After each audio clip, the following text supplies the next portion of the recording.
Hello everyone, my name is Caitlin, and today we're diving into my latest obsession, High School Musical, El Desafío. Normally when we travel internationally, we are going to like the Philippines, or maybe I did something on South Korea, I can't remember. But today we're keeping it local to the Americas by visiting Mexico. Not just Mexico, but we'll get to that later. And taking a look at this really interesting and unique adaptation of High School Musical. Now, like many American young people, I grew up with the original High School Musical trilogy. But last year, I got a TikTok that was kind of like poking fun at this movie. I'll insert that right now.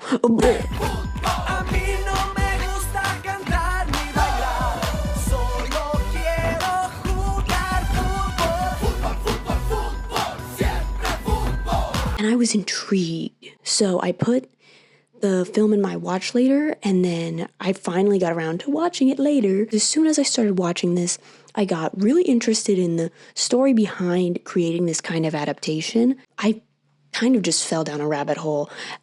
So now I'm kind of spewing out all this knowledge onto the internet because I can't keep bothering my friends with it.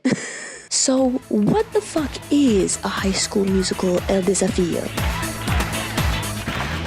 So High School Musical El Desafío, or High School Musical The Challenge in English, is a film that came out in 2008. It's a Disney Mexico spin-off of the original High School Musical. The film's soundtrack features new reggaeton-infused songs, and the characters are only inspired by the originals. If you go into this expecting kind of like a 1v1 translation of the original High School Musical, but just in Spanish, you are not going to get that. And that's what I find to be so interesting about this. This is so unique in the sense that it is an adaptation of High School Musical, but it takes or borrows from different High School Musical related kind of media to create something that is really unique. But what I think is most interesting about this film is that the cast is almost entirely comprised of Mexican teenagers from a competition show called High School Musical, La Selección, comenzamos!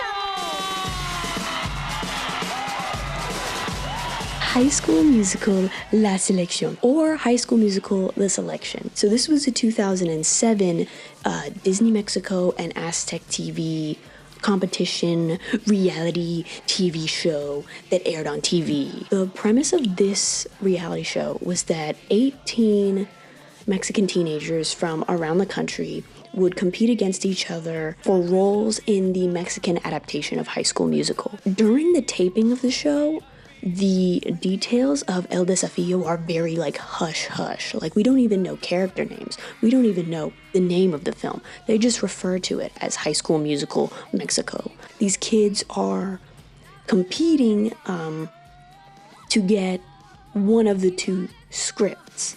So they have a masculine script and a feminine script. The top 6 contestants would get roles in the film, and then the top 2 contestants would play the protagonists and get the scripts. And just to clarify, that means that the top 8 contestants got roles in the film. I did get extremely confused when I was counting.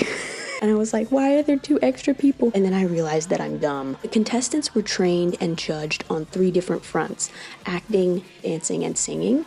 And that makes for some like really interesting television, because you do get like a bit of a variety, not just in the songs they sing, but a variation in the way those songs are presented to you. The concept of the show is that there were 2 different kinds of episodes. Monday through Friday, High School Musical La Clase would be airing in the evenings after school, and it was basically like a supercut of the training the contestants were doing during the week. Notice that I don't have the little logo for that behind me, and that's because those episodes are all lost media. I can't find them anywhere. And there should be like 70 fucking episodes of High School Musical La Clase. ¿Dónde carajo están? Televisión Azteca. Sé que estás escondiendo esas cintas VHS en tu sótano. No me hagas bajar a México. Now, the episodes that we can find evidence of online are the Los Conciertos episodes, which are the performance ones. They're also borderline lost media, though. Only 3 full episodes are available on YouTube. Shout out to Chris, one of the contestants.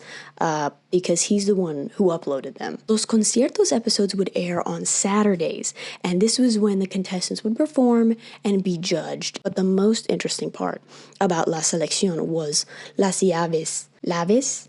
Las llaves. These were keys that each contestant wore around their necks. The winner would use the key to unlock the little glass box that the scripts were sitting in.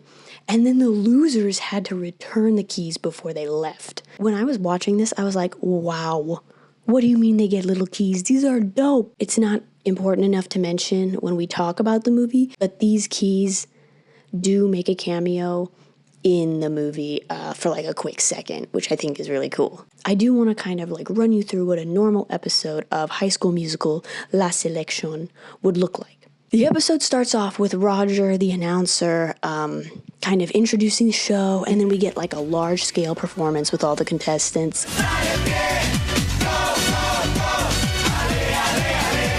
While the contestants performed covers of popular Mexican songs, they also performed quite a few Spanish versions of well-known Disney songs, including this hilarious performance of Chim Chimney from Mary Poppins.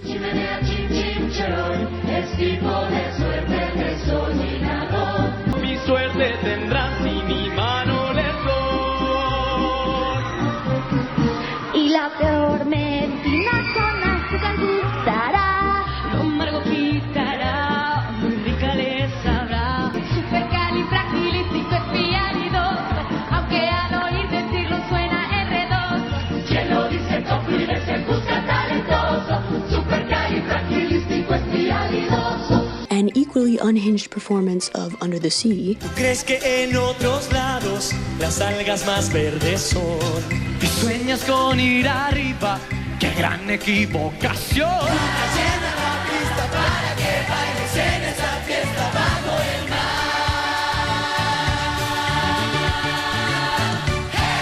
And many, many more. After the opening performance, we would normally like introduce whoever's about to perform next. Llevaba tu corazón. ¿Qué tal? Yo soy Jorge, soy de Guadalajara y tengo 15 años. Sometimes they get like a little flashback or like a moment to like give their piece about what this experience means to them. 18 años. Sé que dejaste un novio por ahí, ¿verdad? ¿Dejaste un novio o no dejaste un novio? No, no tengo novio. No tiene novio, perfectísimo. From what I've seen, some of these performances also open with a little skit. Y solamente tengo tiempo para practicar después de las clases. Yo para leer o estudiar. O para ir al cine. Me encantan las películas románticas. Yo invito a las palomitas. Va. Fernando, te mataré. Habla más lento, maldita sea. Te quiero como a nadie. Tienes que saber.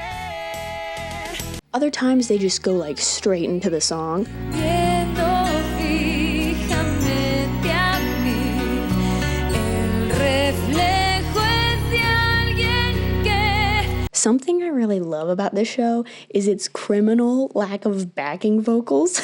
Normally this isn't really like a big issue, but if they're doing a performance that has a lot more dancing, then instead of being dead silent, you're just listening to them struggle to breathe.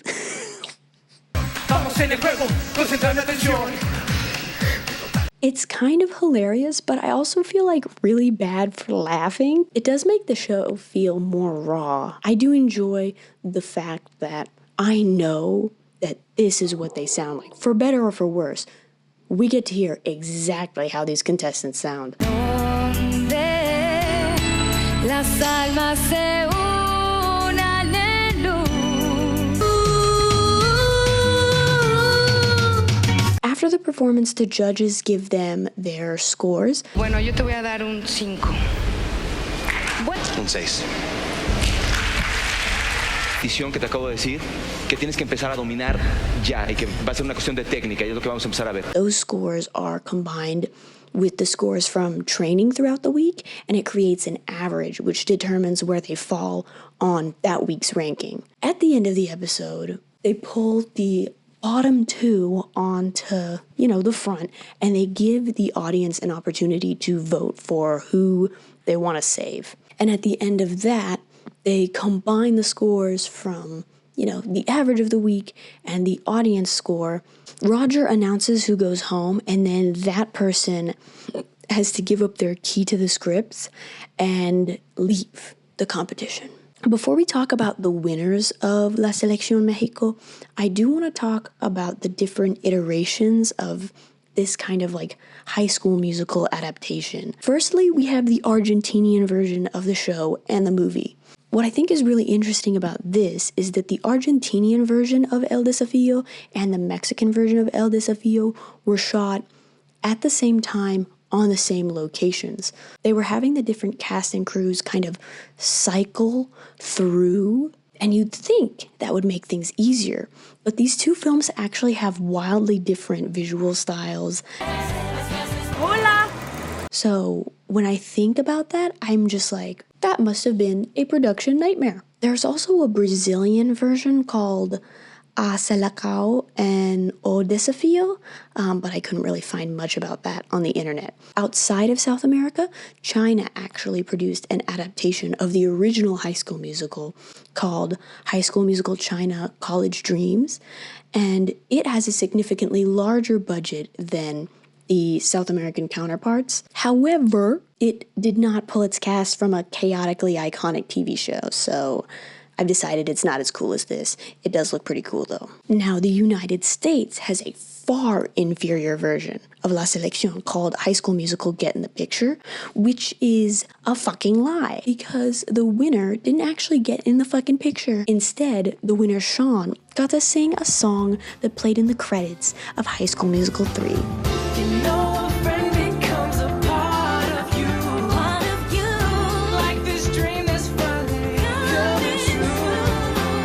Which is 1, lame, and 2, completely fucking dumb because they introduced new characters in High School Musical 3, so I don't see why he couldn't play one of them. Another point against this show is that it didn't make the contestants sing covers of Disney songs.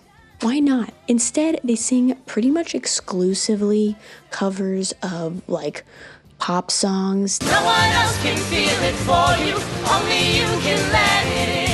No one else can speak the words on your lips. The only Disney cover I could find was like a mildly embarrassing medley of different High School Musical songs. Strength to believe we're breaking free.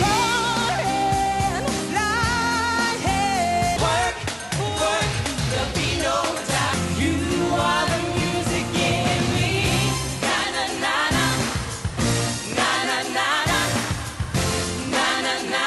Now with that out of the way, we can finally get on to the winners of La Selección. Now, to be completely honest, I really only know where 2 out of the 8 contestants actually rank, and that's because I know the 2 winners of the show, because I've seen the movie, and also you can find it online. Mariana and Cristobal end up winning the show. The other 6 contestants that make it in are Fabiola, Fernando, Cesar, Jorge, Carolina, and Steffi. Notably, though, there are 2 other main cast members in the show, but they are both played by outsiders.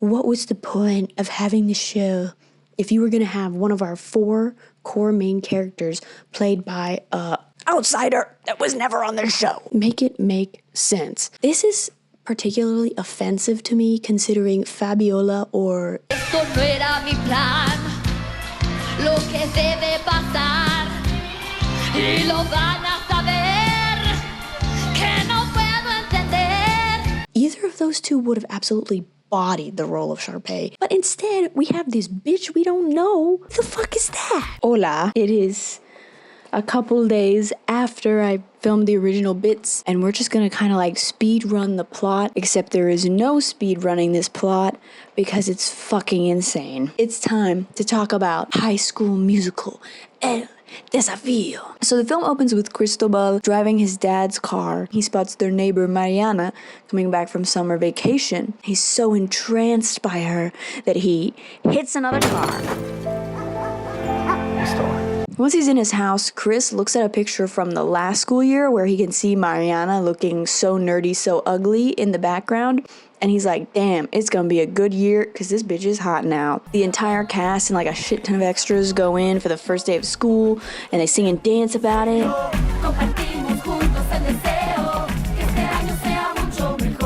After that, we meet all the homies. There's Luli, the mean girl, Fernando, her talented brother. There's Juan Carlos, Cesar, Jorge, which are like Chris's best friends. And then there's Fabi, who's Mariana's best friend. And then we have Carolina and this girl who doesn't really like have a name, but they're like the backup dancers / friends of Luli. And then we have Steffi, who's like really just kind of here, like at what I'm assuming is first period.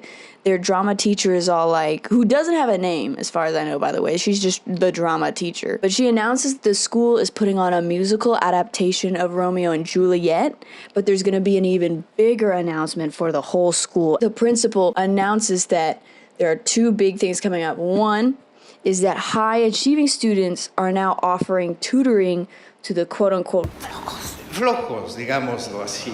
And two, the school is holding a band challenge to be judged by the real-life pop singers Jesse and Joy. And this, ladies and gentlemen, is where the plot really gets cooking. Jorge asks Chris and the team to enroll in the challenge so he can be close to Joy, who he has like this massive like crush on. And then Mariana wants to join the challenge, but Luli is like dead set on making sure she stays unpopular.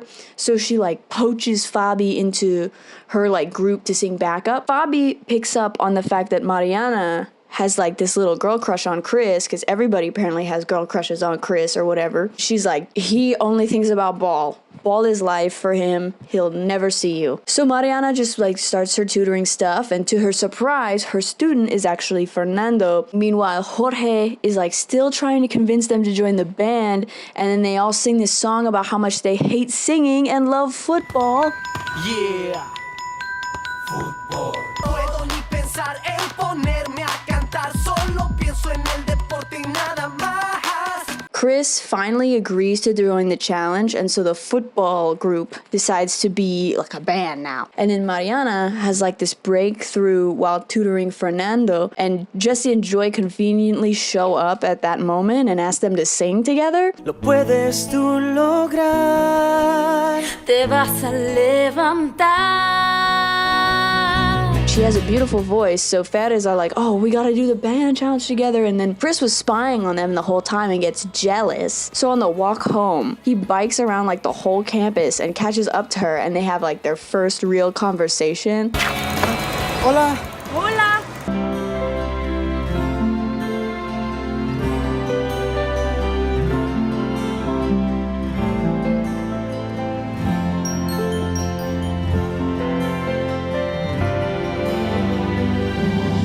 He asks her out on a date. Conveniently, Mariana's mom was spying on them, and she gives her this dress that like is actually so fucking cute. The next day, Chris's dad like gets on him about overcommitting, and he's like, you should only focus on the things that are important, like school and football. And with that uplifting conversation in mind, Chris goes to band practice and realizes that football players are terrible at singing, dancing, and playing instruments. But then Jesse and Joy conveniently appear again, and they give them like advice, and the drama teachers are like, you guys should have Fernando help you because he's like this musical miracle or whatever. Chris is like really not super excited about this idea because of his pride and his like one-sided beef with Fernando. Chris ends up getting pulled into practicing a song from the Romeo and Juliet musical with Mariana. ¿Por qué? Fuck if I know. This is what do you think movies need structure? No, not this movie. Vamos a cantar que tengo ganas de saber. Chris and Mariana are walking around campus and they try to arrange a date, but Mariana has to go tutor first, so they have to reschedule it. And then Luli pulls up, and when Chris won't get in her car, she like splashes them with mud, but it's like okay because the sprinklers turn on.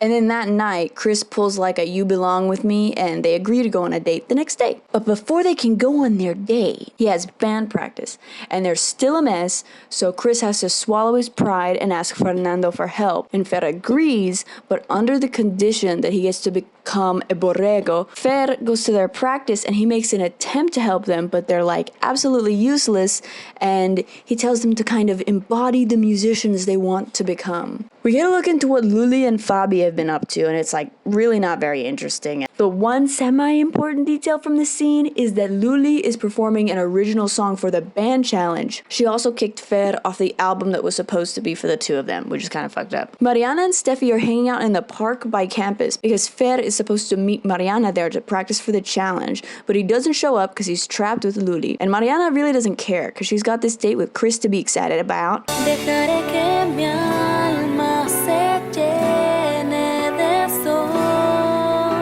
But Chris doesn't seem as excited because he's trapped in band practice with the Three Stooges, except everyone's dressed like Sean Paul circa 2005.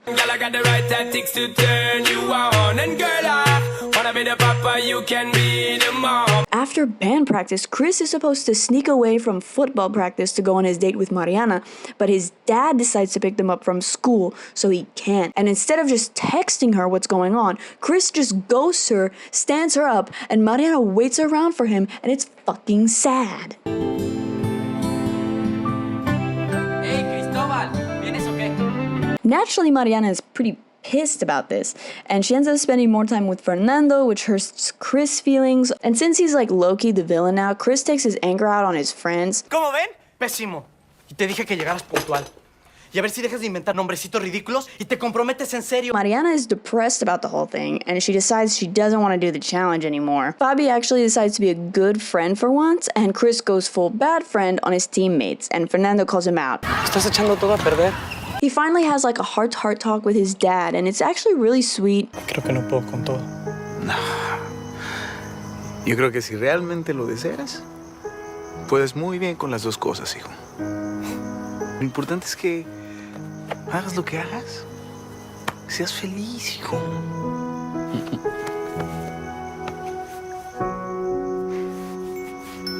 After the talk with his dad, Chris realizes like he really needs to change his mindset. So he sings this song about how great things are going and dances around the street.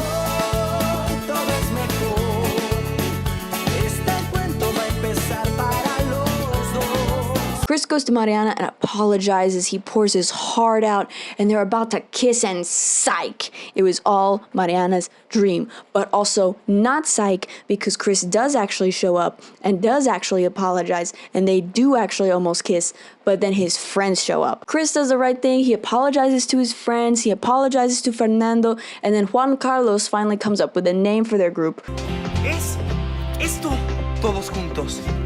Un mismo objetivo. No importa si ganamos o perdemos. Fair play!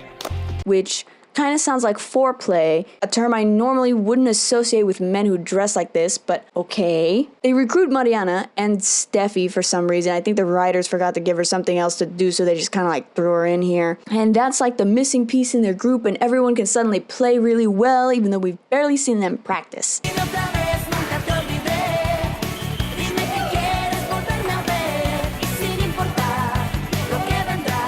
Luli sees them all singing together and is like pissed, so she decides to sabotage them. And first, she tries to get the drama teacher to ban Fer from singing with them, but obviously that doesn't work because it's stupid. So she changes the rules of the competition by just replacing the sign and making it so the bands can only perform original music, and somehow that's allowed? That's not enough sabotage. She also tells her parents that Fer is competing against her, so they ban him from performing if he doesn't pass math. And so the Fair Play gang are enlisting Steffi to help them write original song, and since Luli purposefully booked up the practice room, they end up writing in this kitchen place that Cesar works out. They establish it earlier in the film, but it's really not important until this moment. Pero al mismo tiempo con firmeza. Fer passes his class, but it was literally all for nothing because his parents banned him from performing anyways. ¿Cantas con tu hermana o cantas con ella? ¿Dónde te sacas la idea de querer ir a aullar con estos chamaquitos con beca de la escuela, eh? Aha! Finally, I can reveal the low-key, craziest plot point Never in a million years would I have guessed this film had an ounce of class consciousness. It's literally like a throwaway line, a throwaway plot. But it's the night of the challenge. Chris's dad shows up to support him, and he gives him the keys to the car that he hasn't driven since he crashed it at the beginning of the movie. So that's kind of a questionable decision, but I appreciate the support of parenting. The gang realizes that Fer still hasn't shown up, so Chris uses the car to pull up to their house and figure out what's going on. Te la ganaste. Cantes con nosotros o no. And despite changing the rules and getting Fer banned from performing, Luli still isn't satisfied with the sabotage, so while Chris is doing that, she steals Jorge's guitar, and then she goes up and performs. She chokes, Tess in Camp Rock style, except with auto-tune.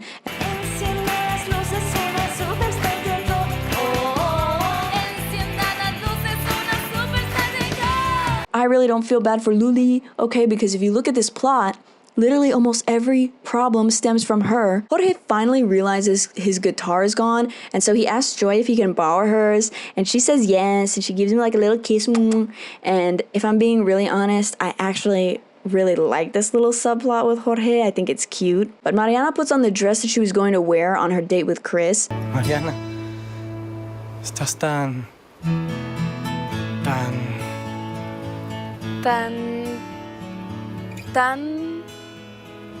hermosa. Which is like the only thing he seems to like about her, but that's besides the point. They perform, it's going great, the crowd loves them. Fer pulls up on a motorcycle. They announce the winners, and of course it's fair play. And Luli is like naturally pissed about it, but I don't care, she can kick rocks. Chris and Mariana finally kiss, and then they close out the film with a performance of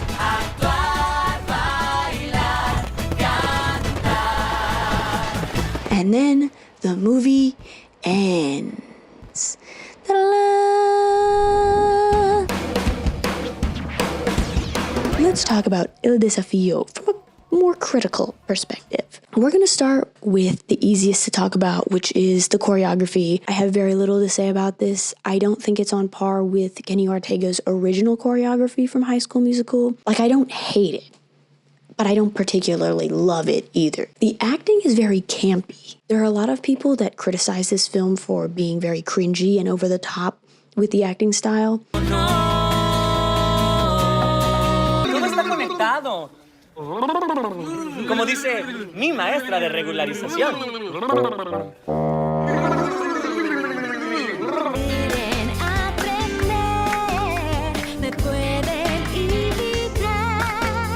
Dime, ven, ven, dime, ven, ven, dime. Yeah. ¡Basta! Pero nunca seremos como ella, estrellas de verdad. And I do think that's fair, especially since the original High School Musical plays it really straight with the performances. That being said, I don't think that this is bad.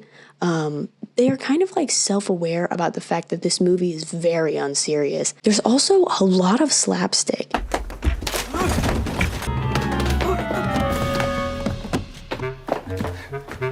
¿Qué pasó?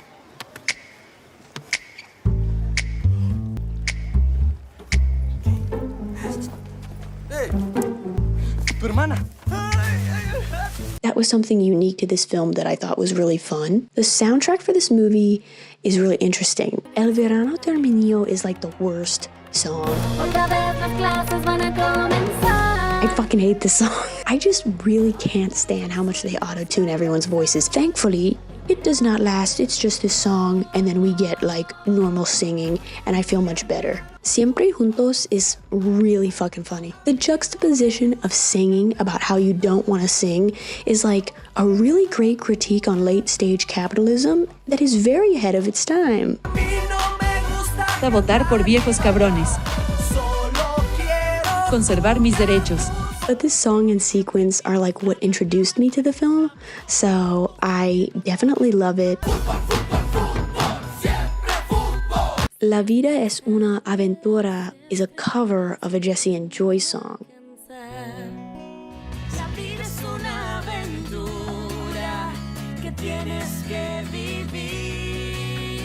And I also really wish that we got to see Fernando and Mariana sing together more. Honestly, Fernando just needed to sing more in general. I feel like the absence of a Sharpay and Ryan song is definitely felt in this movie, and that's, I think, one of the only outstanding negative things I have to say about it. Is like my favorite song. Like, hands down, I fucking love this song.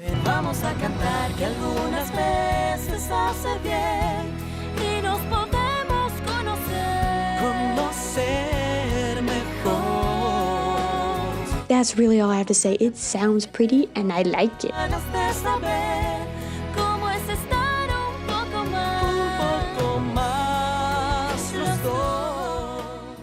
A Buscar el Sol is like kind of meh. The most memorable thing about it to me is the fact that they like completely changed the color grade for that part of the film to make everything look super bright, but it looks really dumb. But I do think her voice is like really pretty in it, so that is a point. Mariana is a beautiful singer. This song in particular sticks out to me for its like that ridiculous shot of him on the roof and then him like dancing in the street at night. It's also weirdly catchy. I haven't watched this movie in like 3 or 4 days. I haven't listened to this song in a while, but I can still hear the song in my head, even though I can't say any of the words. Like, it's definitely up there. Dime Ven is another cover, and it's not a bad song. I just really hate how close their faces are to each other and how close they are to the camera. I need some space, man. Superstar is just like Mexican too cool.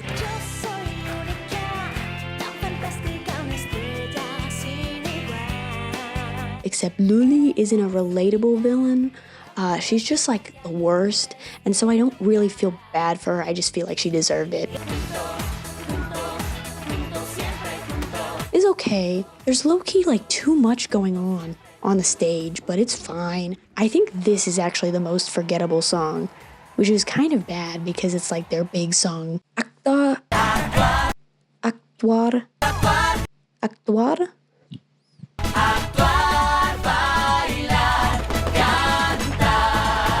Is another one that's always stuck in my head, but I actually like this one. I think it's pretty catchy, and I do like that it's a callback to the show. Like, I think that's pretty fun and exciting. All in all, I think this soundtrack's pretty solid. My real beef is with the characters Chris and Mariana. Their motivations make no fucking sense. Chris really just wants Mariana because she's hot now, and Mariana wants to be with Chris because so does everyone else. And it really bothers me that the only thing they seem to have in common is that they're both on scholarship. I do think that at least they have one thing in common.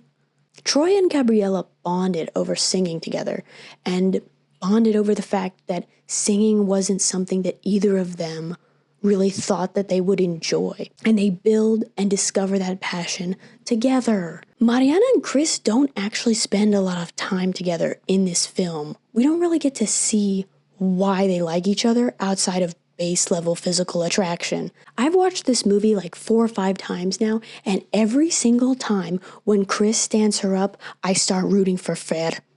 I'm dead fucking serious. Fernando and Mariana just make more sense. They instill confidence in each other. They spent time together. He cares about her on a level that's deeper than just being excited that she's hot now. I just think they should have been together. No pongas condiciones, basta de hipocresías. Soy la mujer, tú el hombre, solos frente a la vida. But who can we really blame for this weird-ass, convoluted-ass plot?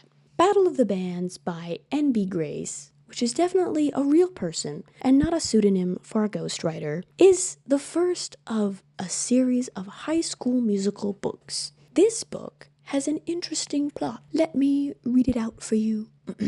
East High is putting on its first ever Battle of the Bands. Troy and his basketball buddies are looking forward to living out their rock star fantasies, and Sharpay has formed her very own girl group. But while Troy and Sharpay prepare to step into the spotlight, Gabriella and Ryan are left in the shadows. Gabriela keeps herself busy by tutoring Ryan, who needs help with algebra. Still, she can't help wondering why Troy doesn't want to join forces with her for the Battle of the Bands. Didn't the two of them make a great team at the musical? Maybe it's time for Gabriela to take the stage on her own. I also just want to note, I was able to read a couple pages of this book, and Taylor is picked up by Sharpay for her girl group, similar to the way that Luli picks up Fabi in this movie. Now, it's pretty obvious that El Desafío is a weird combination of the original High School Musical and the plot of this stupid-ass book. Why did they do this? Fuck if I know, I'm just an idiot on YouTube. Is it because Camp Rock had this kind of concept and was also very popular at the time? Because that's what I feel like this is. I like this movie, but this plot is like too much. It took me 3 rewatches to like really understand what was going on, so I don't think this plot is doing what they had hoped it would. I think there's like something undeniably charming about this film. I actually really enjoy it and have willingly rewatched it like 4 or 5 times. Probably closer to 6 or 7 by the time I finish editing this video. You fucking gaslit me. Simplemente te gustan las estupideces.